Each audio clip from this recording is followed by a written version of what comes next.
Buenas noches, señoritas y jóvenes. Vamos a dar inicio a la clase de hoy.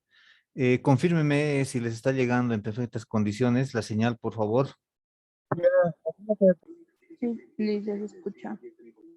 Bien, entonces vamos a compartirles ahora la plantilla referente al material que vamos a exponer. Así que, pues vamos. Bien, el día lunes habíamos comentado sobre cómo íbamos a desarrollar, por ejemplo, durante este periodo, el contenido de la materia, ¿no? Entonces eso ya hemos puesto a conocimiento de todos ustedes. Ahora lo que sí o sí tenemos que comenzar es hablar sobre el tema uno. El tema uno hace referencia al sistema de información que se constituye en este caso la contabilidad, ¿no? Ya, entonces, previamente a eso tenemos que conocer ciertos aspectos que hacen, por ejemplo, a quienes deben administrar, por ejemplo, el sistema de información.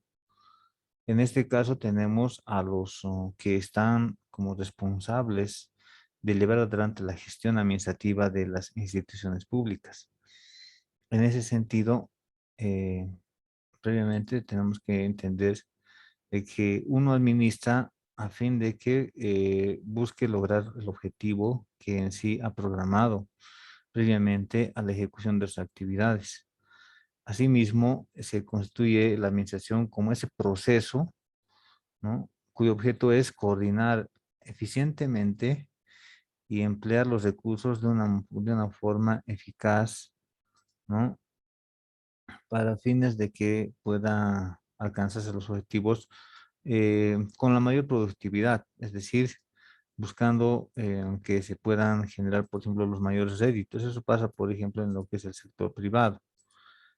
En el sector público hay diferentes instituciones. Hay instituciones que en sí no buscan, por ejemplo, generar réditos excedentes porque la naturaleza de sus operaciones hacen de que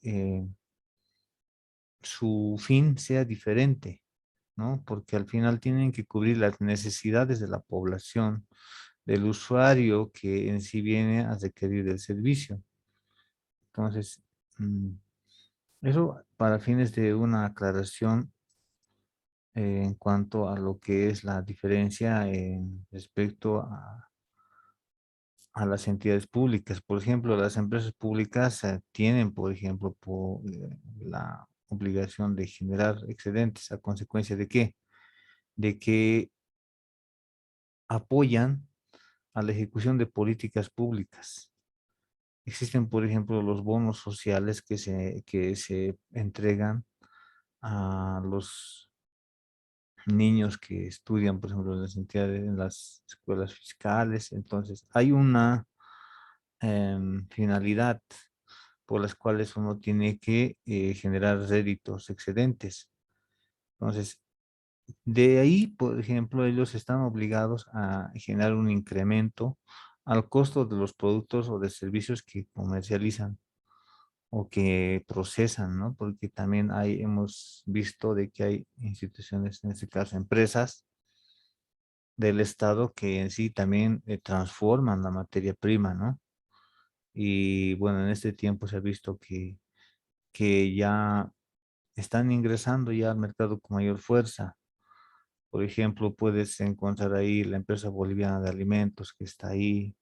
Tenemos entre la empresa de industrialización de hidrocarburos que en sí reciben materia prima y la tienen que transformar mediante los procesos que han implementado en sus plantas, ¿no? La empresa, por ejemplo, estatal de cemento, que procesa pues, materia prima y comercializa el cemento como tal. Bien, eso para ir entrando a fondo, que también ellas tienen que aplicar la contabilidad integrada, ¿no? O sea, evidentemente por la naturaleza de sus actividades, tienen particularidades, ¿no? Entonces, si vamos a entrar a ver en algún momento a la página web del Ministerio de Economía, y vamos a revisar en sí los estados financieros que publican las instituciones públicas y hay un formato estándar, ¿no? O sea, es decir, hay un formato, hay una estructura que en sí tiene el sistema que se emplea en el sector público, que es el sistema de gestión pública. Pero ese formato no considera, por ejemplo, la naturaleza particular de ciertas instituciones, como por ejemplo, yo quisiera ver de una empresa pública que se exponga el costo de producción, ¿no? O el costo de venta que esté por debajo de las ventas, ¿no? Que esté expuesta para que pueda yo tener una comprensión mejor. ¿Cuál es el grado de o el margen de utilidad que está generando, por ejemplo, la comercialización de ese producto que en sí ponen al mercado?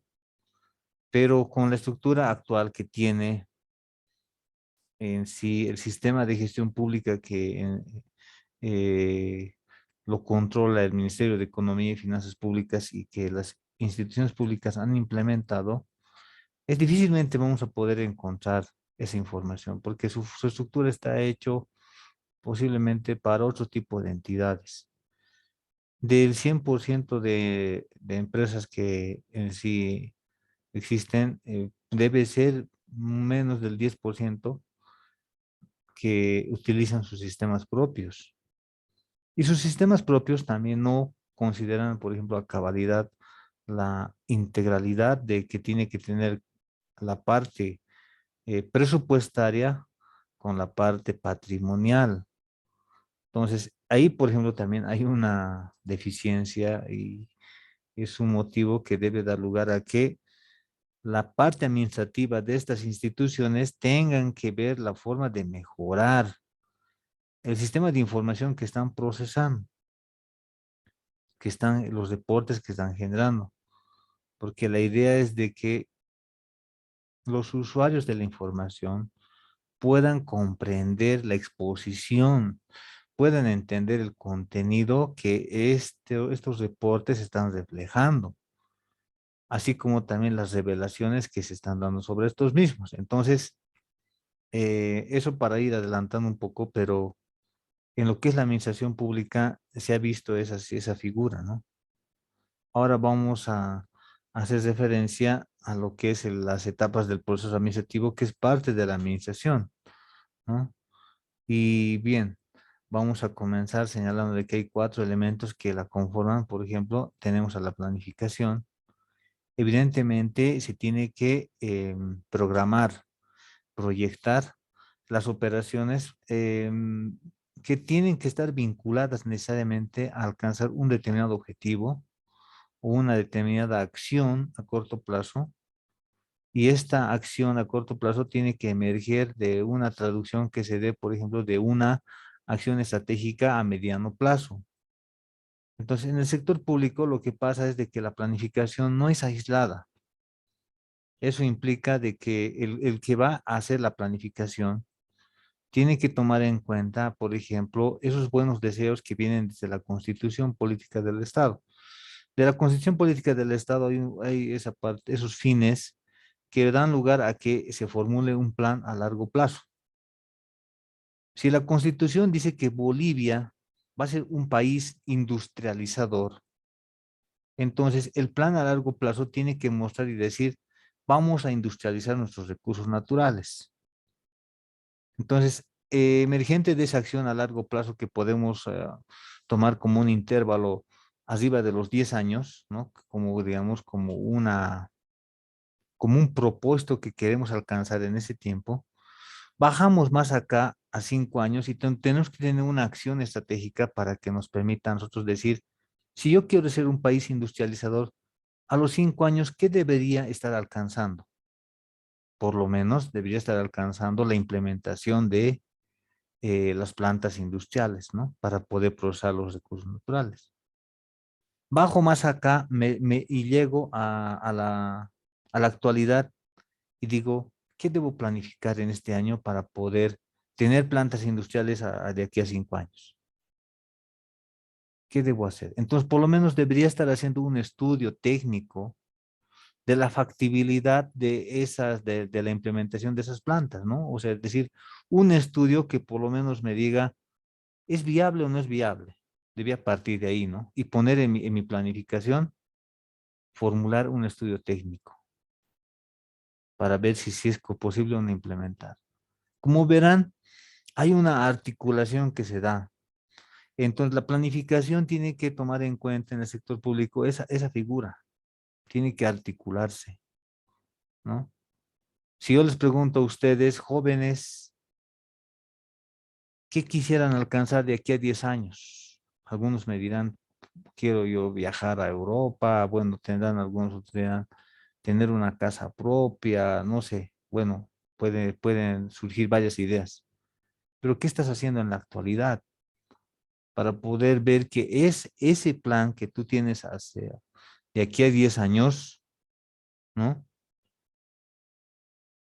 Justin me da un mensaje acá por el chat, dice, "Lick, es lo mismo un estudio técnico que un estudio de mercado", dice. No, Justin, no es lo mismo, ¿sabe por qué? El estudio técnico en sí es algo que tiene que tomar en cuenta un objetivo determinado. Si haces referencia tú a un estudio de mercado, ya le estás dando denominación a tu estudio. Y ese estudio de mercado, prácticamente su formulación va a estar orientada a ver los aspectos del mercado. Pero el estudio técnico puede ser por diferentes formas. Es más, estás dando lugar a que sea ¿cómo se dice? Un reporte abierto que puede formularse. Si hablamos, por ejemplo, de proyectar una idea en lo posterior, ¿no? Puedes hacer un estudio, por ejemplo, de prefactibilidad, puede ser un estudio de, mm, a ver, de prefactibilidad, por ejemplo, puede estar inmerso, por ejemplo, en el estudio de mercado, si es que tu proyecto está orientado a que tú quieras generar un emprendimiento que en la larga te tendría que dar un retorno, ¿no? Pero también hay estudios técnicos de carácter social, ¿no? Esos que de carácter social que estudia específicamente ciertos aspectos del entorno social. Por ejemplo, el construir un centro de salud, por ejemplo, ¿no? No va a tomar en cuenta el estudio de mercado, va a tomar en cuenta posiblemente la demanda del servicio de la población. Es decir, no vamos a construir un centro de salud en un lugar donde sea, pues, por ejemplo, o sea, donde esté deshabitado, ¿no? A eso me refiero. Entonces, es más abierto el estudio técnico. Si algún momento les dicen, haga un estudio técnico, entonces le están diciendo, pero ¿sobre qué voy a hacer? Tiene que usted, como profesional, definir el objetivo y el objeto que va a considerar su estudio, ¿no? A eso nos referimos en este caso, que son cosas muy distintas, pero vale la consulta, ¿no? Para poder, digamos, poner como parte del avance. Bien, entonces, en este caso, por ejemplo, de lo que es los elementos que hacen el proceso administrativo, tenemos a lo que es también la organización. Ya has hecho tu idea, ya has planificado tu idea. La pregunta es, ¿quién lo va a hacer? ¿Cómo lo va a hacer? ¿No? ¿O quiénes lo van a desarrollar? ¿Quiénes van a monitorear? ¿Quiénes van a controlar su ejecución? Entonces, empezando ya a organizar tus tareas. Entonces, en el sector público tiene que darse esa figura. Tiene que sí existir, por ejemplo, un orden, ¿no? No puede ser que, por ejemplo, el servidor público A, el servidor público B hagan lo mismo, ¿no? O el personal del área contable, por ejemplo, tenemos técnicos, auxiliares de contabilidad, registren lo mismo, ¿no? Llega, por ejemplo, una transacción de recaudación de recursos, llega, ¿no? O sea, es decir, hay que contabilizar. Se ha recaudado los recursos. Tienes tres auxiliares de contabilidad. ¿A quién le vas a dar ese trabajo? tienes que haber delimitado a cada uno una actividad específica. Es decir, tú vas a ver gastos, vas a contabilizar gastos, tú vas a contabilizar ingresos, tú vas a contabilizar, vas a hacer los asientos de ajuste. Ya estás ordenando en sí las tareas que van a desarrollar. Y eso es parte de la organización. Lo tienes que necesariamente hacer para que en sí no exista, por ejemplo, un conflicto mayor en lo posterior. Imagínense, el técnico A ha contabilizado la recaudación del día 1, el técnico B ha contabilizado la recaudación del día 2, el técnico C ha contabilizado también la recaudación del día 3. O sea, después, al final, cuando va a llegar del día 4, van a decir, ahora, ¿quién contabiliza? O van a hacer, tal vez van a decir que el que gane y que haga, digamos, el que gane, digamos, algún tipo de apuesta, digamos, no, vamos a llegar a ser a una informalidad.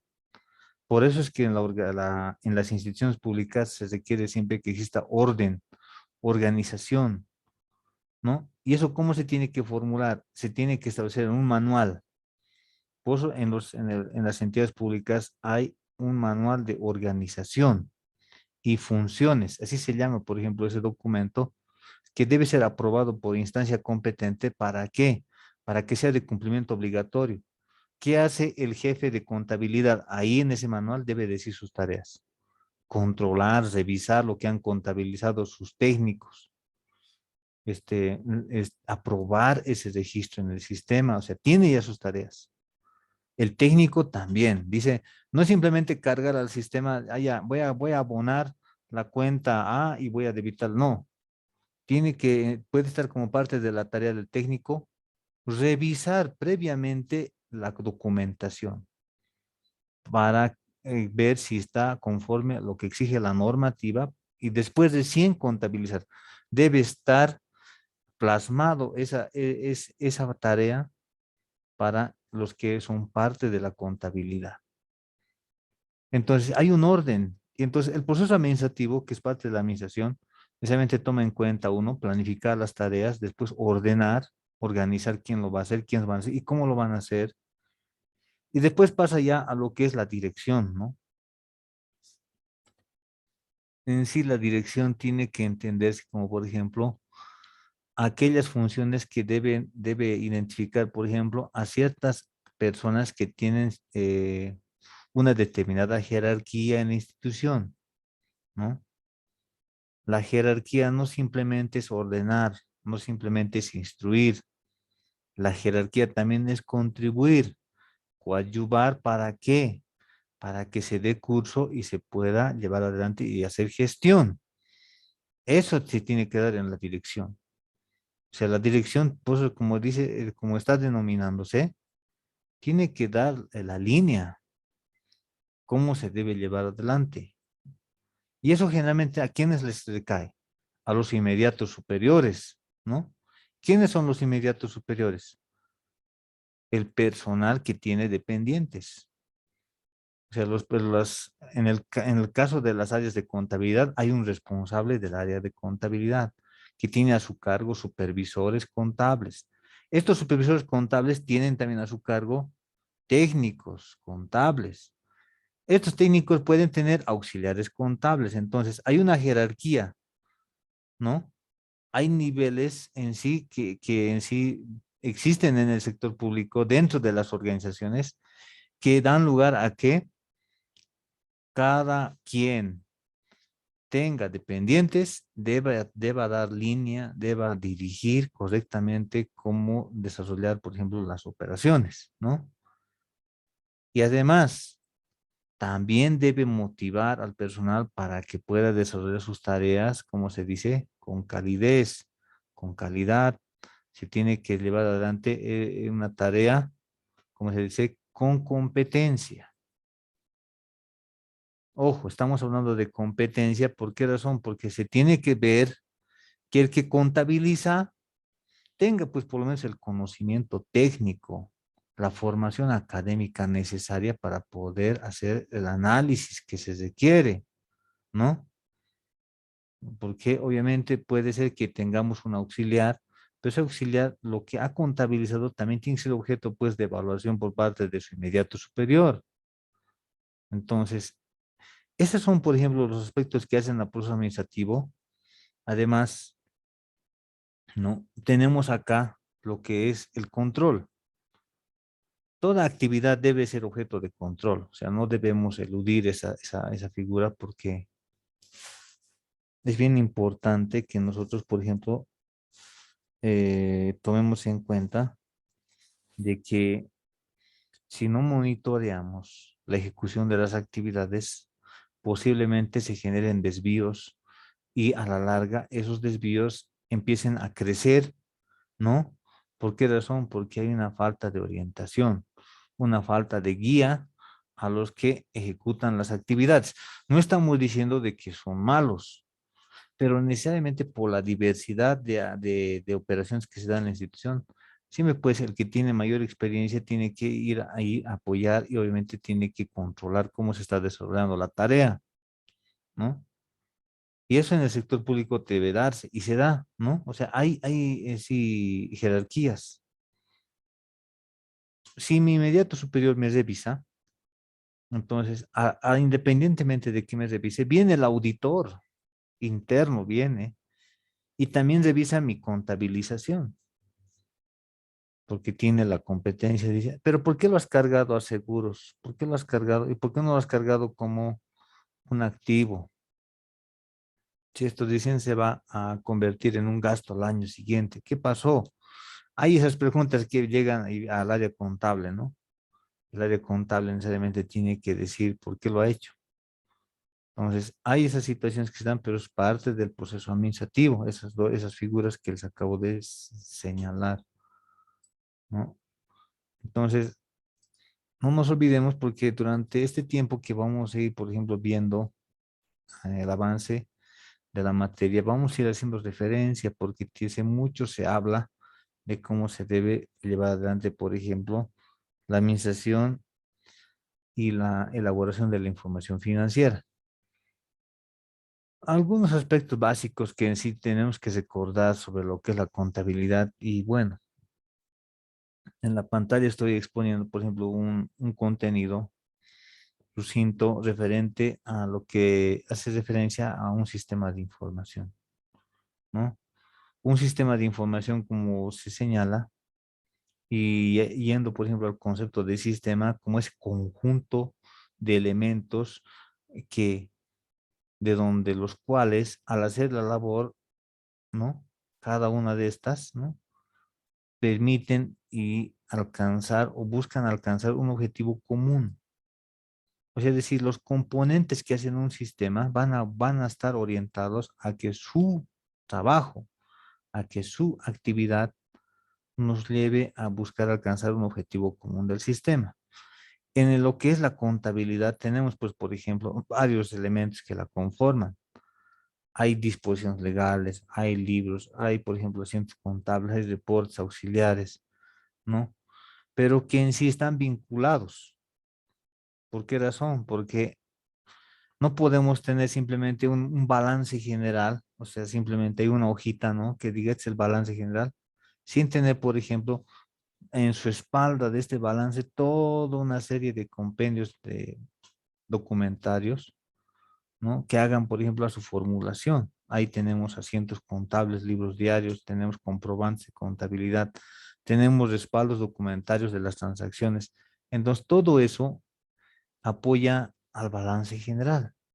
Debería ser así, ¿no? O es que alguien puede decirme, no, solamente tenemos el balance y no hay nada.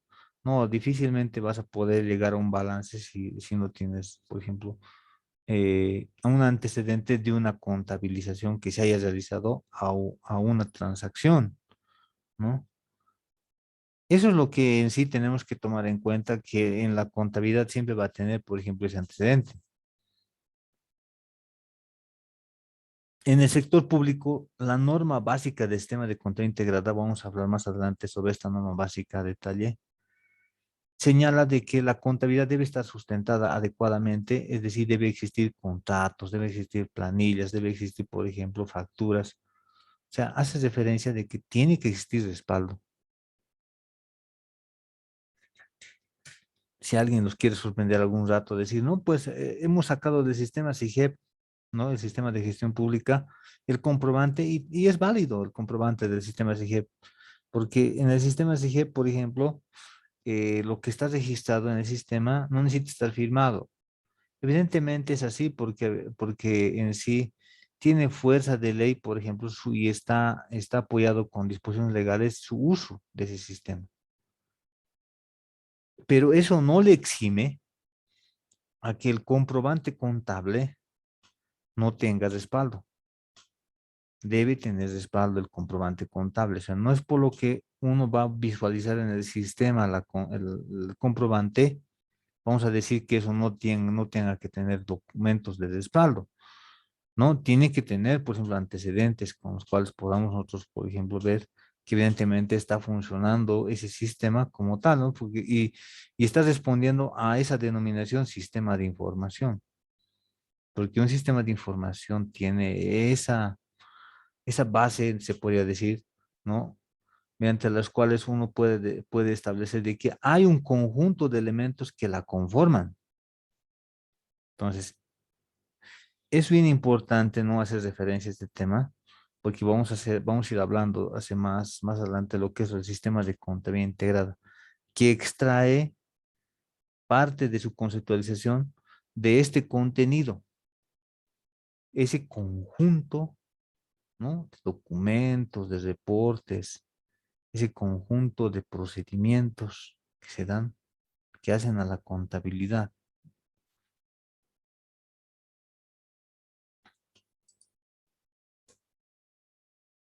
Bueno, también tenemos que hacer referencia a lo que es el presupuesto público, ¿no? O sea, ya viendo, por ejemplo, más a detalle lo que en sí corresponde hacer una vinculación contabilidad-presupuesto.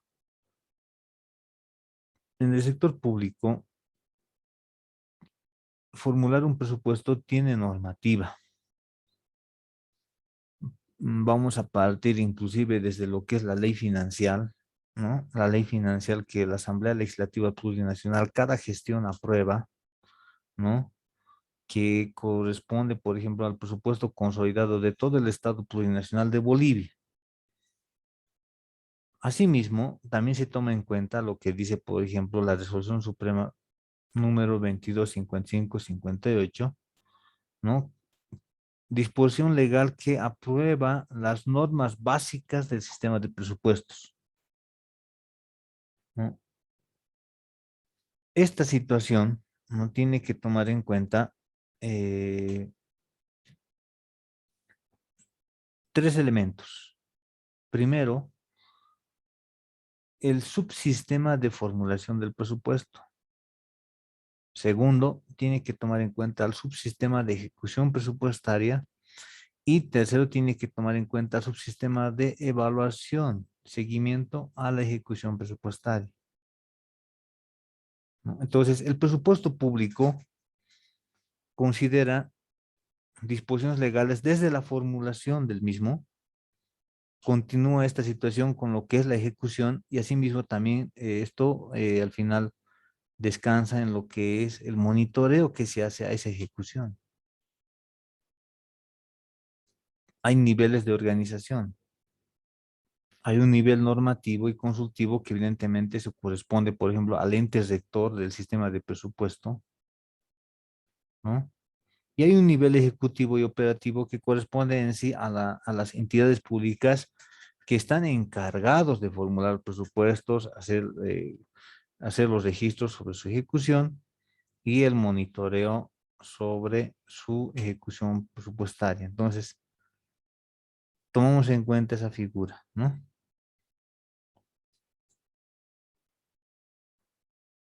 Debemos también señalar acá, en lo que es el presupuesto público, de que cuando alguien está elaborando el presupuesto, tiene que tomar en cuenta los principios que están definidos en la norma básica del sistema de presupuesto, que está aprobada con la Resolución Suprema 2255-58, ¿no? ¿Cuáles son esos principios? Son cinco: equilibrio, universalidad, sostenibilidad, transparencia y flexibilidad. Bueno, en realidad estos 5 principios están aprovechando más que todo esas características que tiene el presupuesto. Cuando hacemos, por ejemplo, la formulación del presupuesto, ese presupuesto pues puede modificarse en el tiempo. ¿Qué quiere decir? Que ese presupuesto podemos cambiar, podemos incrementar, disminuir. Por eso se dice que el presupuesto es flexible, ¿no? O sea, tenemos en nuestro presupuesto para el año 2022 10 millones. Se aprueba con ese monto nuestro presupuesto. Pero ¿qué pasa si somos por ejemplo, ¿cómo se dice? ¿Qué pasa si somos una entidad pública referente al sector salud? Entonces, después se presenta una coyuntura, esperemos que no pase eso, pero se presenta una coyuntura igual que pasó el año 2020 sobre la pandemia. Entonces, vamos a tener que hacer ajustes a nuestro presupuesto porque vamos a tal vez que tener que orientar, utilizar nuestros recursos, ¿no? Para comprar equipos, contratar personal médico adicional. O sea, eso va a dar lugar a que el presupuesto se modifique, ¿no? Entonces, esta figura tiene que ver mucho con esta situación. Asimismo, ¿no? Tenemos que ver de que nuestro presupuesto aprobado, ¿no? Es un reporte que es aplicable, ¿no? Para toda la institución. ¿Qué quiere decir? No va a existir, por ejemplo, otra información que en sí vaya a sustituir a mi presupuesto aprobado. No, difícilmente. Voy a utilizar y manejar ese reporte que para mí va a ser, por ejemplo, oficial y con eso yo voy a mover y voy a hacer mis actividades en el año, ¿no? Eso tiene que ver mucho con lo que es la universalidad, ¿no? Es decir, nosotros tenemos, por ejemplo, ya definido montos ya establecidos, ¿no? En diferentes rubros, en diferentes partidas presupuestarias. Entonces, la institución se basa y lo que es la administración de la gestión en ese monto que está aprobado, ¿no? Eso es bien importante. Asimismo, ¿no? El presupuesto debe ser sostenible. ¿Qué significa eso? Ya, yo, por ejemplo, como entidad pública, puedo estar anhelando, ¿no?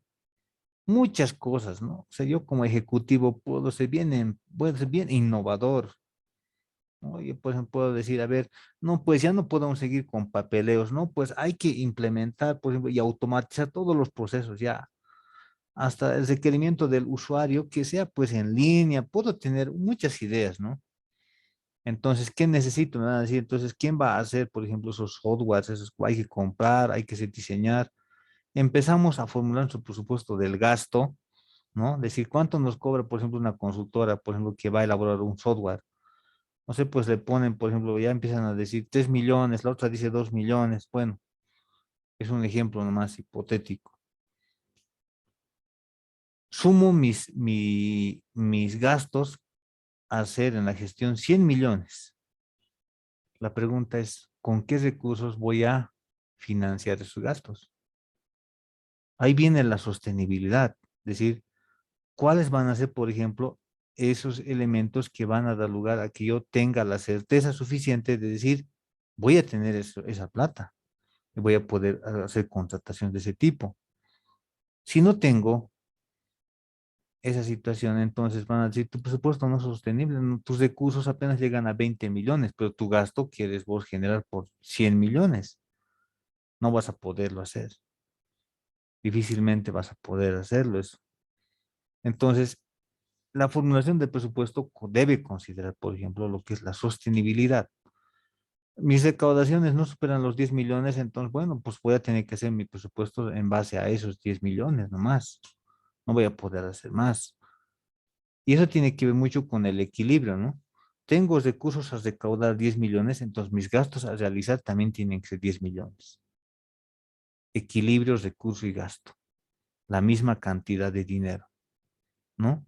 Porque sé que eso me va a ayudar a solventar lo que voy a gastar. Bueno, hasta aquí. ¿Alguna duda, algún comentario?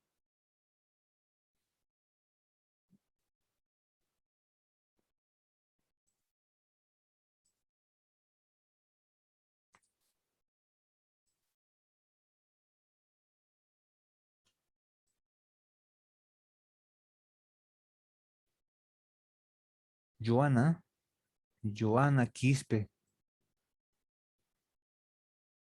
¿Quién quiere conversar? Bueno, faltan 3 minutos para que se pueda cerrar la presente sesión. Entonces vamos a volver a ingresar ya al mismo enlace para continuar con el avance de materia.